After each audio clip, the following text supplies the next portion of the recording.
السلام علیکم۔ دنیا کا عجیب سرائے ہے اور ہم مسافر۔ کچھ عرصہ پہلے ایک ویڈیو وائرل میں نے دیکھی تو ایک عجیب کیفیت پیدا ہوئی۔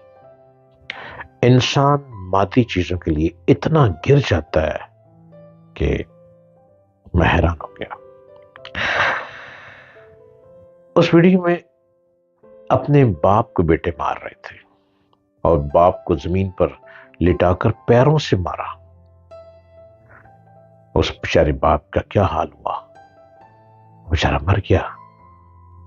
یہ زن زر اور زمین، یہ تو شروع سے کہا گیا کہ جب نظام کائنات بنا ہے یہ کہیں نہ کہیں دھوکہ دے جاتا ہے اور یہ سب کچھ یہیں رہ جانا ہے۔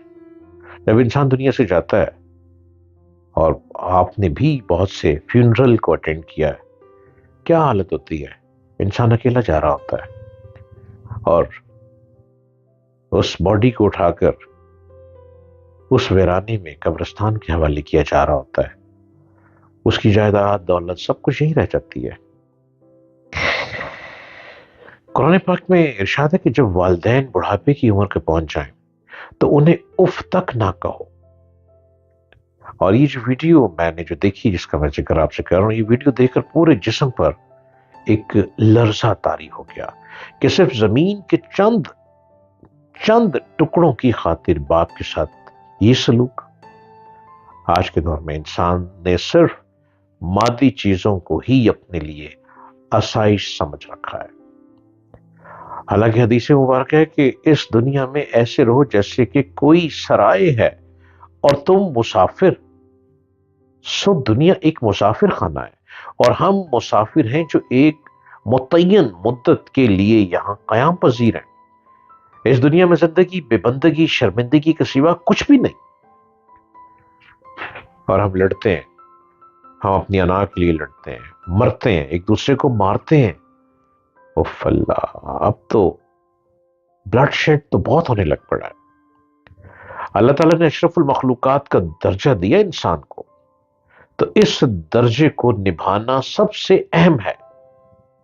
زندگی کی حقیقت روپے پیسے سے بلند عمارات کھڑی کرنے کے لیے نت نئے نئے لباس ملبوسات پہننے سے منسوب نہیں ہے۔ ہماری زندگی اللہ کی رضا سے منسوب ہے، حقوق اللہ اور حقوق العباد سے منسوب ہے۔ ہماری زندگی ان اعمال کے ساتھ منسوب ہے، ان اعمال کے ساتھ جو ہم اس عارضی دنیا میں کریں اور اس کا بدلہ ابدی دنیا میں پائیں گے۔ ارشاد باری تعالی ہے، بے شک دنیا کی زندگی فریب اور دھوکے کے سوا کچھ بھی نہیں۔ سو دنیا زندگی کی حقیقت نظر کا دھوکہ ہے۔ جتنی جلدی اس دھوکے سے نکلا جائے اتنا ہی ہمارے لیے بہتر ہے۔ دنیاوی لذتوں میں کھو کر ابدی لذتوں سے محروم ہونے سے بہتر ہے کہ حقوق العباد کی پاسداری کرتے ہوئے انسان ایسے اعمال کر جائے کہ مرنے کے بعد بھی لوگوں کے دلوں میں اس کی عزت بڑھ جائے۔ کوشش کیجئے اس دور میں خود کو اعمال صالحہ کے ساتھ جوڑے رکھیں تاکہ ہماری اصل اور ابدی زندگی کی حقیقت جنت کے باغ ہو۔ ذرا سوچئے، یہ دنیا مہمان خانہ ہے، آخر لوٹ کر سب نے چلے جانا ہے۔ ہم کبھی کسی بات پہ لڑتے ہیں، کبھی کسی بات پہ لڑتے ہیں۔ ابھی کچھ دن پہلے لاہور میں ہی واقعہ ہوا کہ ضد اور انا میں ایک بہت چھوٹے لڑکے نے، جس کی عمر آلموسٹ 14-15 ایئر تھی، اس کے پیرنٹس نے اس کو گاڑی دی ہوئی تھی، وہ دوستوں کے ساتھ گاڑی میں سفر کر رہا تھا اور ڈیفنس میں کسی اگلی گاڑی والوں سے تھوڑی بحث ہو گئی اور اس گاڑی میں 6 لوگ سوار تھے۔ اس بچے، نوجوان نے بھی ٹین ایجر بچہ ہے، اس نے گاڑی اتنی زور سے لا کر 167 کی سپیڈ پہ لا کر ان کو دے مارا کہ وہ 6 لوگ مر گئے۔ اب اس بچے کے اندر انا کہاں سے جاگی ہوئی تھی؟ اس بچے میں ضد اور غصہ کہاں سے تھا؟ تربیت سے۔ ہماری تربیت ہمارے انسٹیٹیوٹ کر رہے ہیں، ہماری تربیت ہمارے اسکول کالج کر رہے ہیں، یونیورسٹیز کر رہی ہیں. ہمارے پاس کیا وہ استاد نہیں ہے جو ہمیں اسکول میں تربیت دیں کہ ضد اور انا ہماری بربادی ہے، ضد اور انا ہمارے لیے مصیبت ہے، ضد اور انا یہ ہمیں لے بیٹھے گی یا دوسروں کی جان گوا دے گی. ہمیں اس ضد سے بچنا ہے، ہم نے ایک ہو کر رہنا ہے، ہم نے کسی کو تکلیف نہیں دینی. یہ سب کچھ یہی رہ جانا ہے، یہ سارا زمانہ سامان سب کچھ یہی کا ہے.